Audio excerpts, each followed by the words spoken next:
government shall adopt a birthright citizen law. And so we have Team E here, and we have Angel, James, and Shiyuan.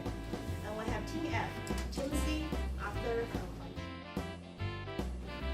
Our proposal is to amend the nationality law of 1950 to allow birthright citizenship in Japan, which means that anyone born in Japan automatically becomes a citizen, regardless of who their parents are. For the sake of clarity, this proposal does not include a grandfather clause, so no one will be retroactively granted citizenship. And not only is Japan facing a population problem, but it's also facing an innovation problem. When there is a demand, there is a need. As the citizenship law approved, there will be more immigrants, and thus there will be more school. And even the school started by the immigrants. Like there are Chinese school in USA, there are Japanese school, and there are German school. Japan has done very, very well in contributing to the world economy with no trouble, with no immigrants.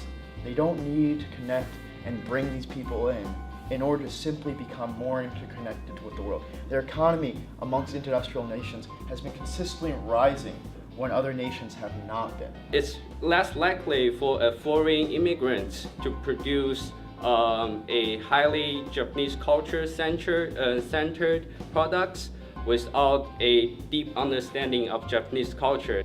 In order for the birthright policy to actually work, you'd have to lax the immigration first. And before that happens, there's just no point in implementing that prior. About immigrants being more likely to commit crime, that is patently false. Immigrants do not commit more crime as a whole, and actually if you look at the general crime rate among Japanese natives and immigrants, it's actually lower. For the second generation, they born and raised in Japan, and the feeding problem will be better and better, and so is the third and the fourth and so on. Your opinion is totally biased and does not totally represent us as a nation. And I think you're actually being discriminating against a nation with that color.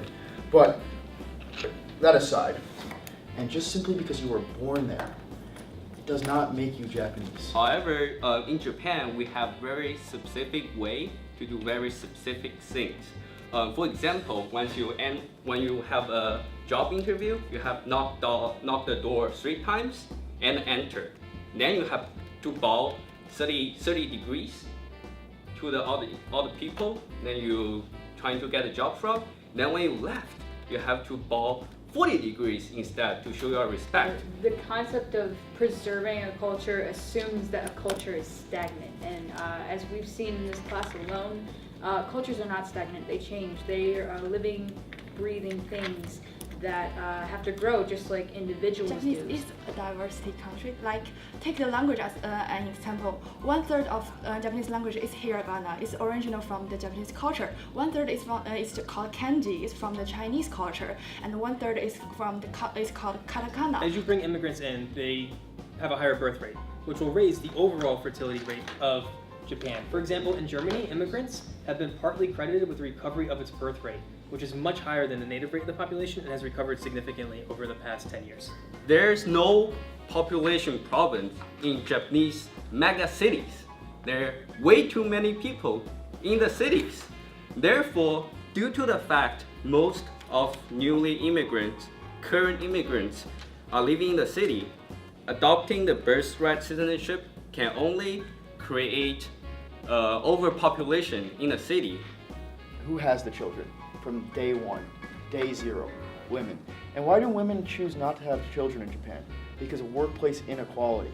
And our focus in this debate is whether the birthright citizenship should be adopted to fixing the population problem. But you're like escaping the main point, like mentioned about like the Japanese isolated or some stuff.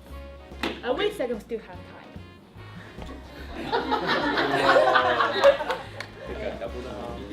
I saw hands. Oh yeah, Lucina.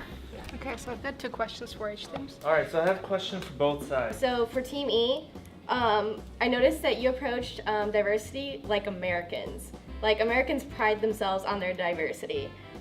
So why shouldn't the Japanese be able to decide whether or not they want diversity in their culture. Neither of you have discussed the international aspect, like how immigration, changing the law or not changing the law might benefit or might cause repercussions on the international level. And I was curious if either of your teams had anything to say about that. One vote for Team E. Good points. And one vote for Shi Yue. One vote for Team E. Answer audience questions better than opponents. Made valid and sound arguments. So one vote for Shi Yue. One vote for Team F. Oh, it's getting close. It's tied. One vote for Team E. So I'd like to announce that the winning team is Team E. And our most valuable presenter is Shi Yue.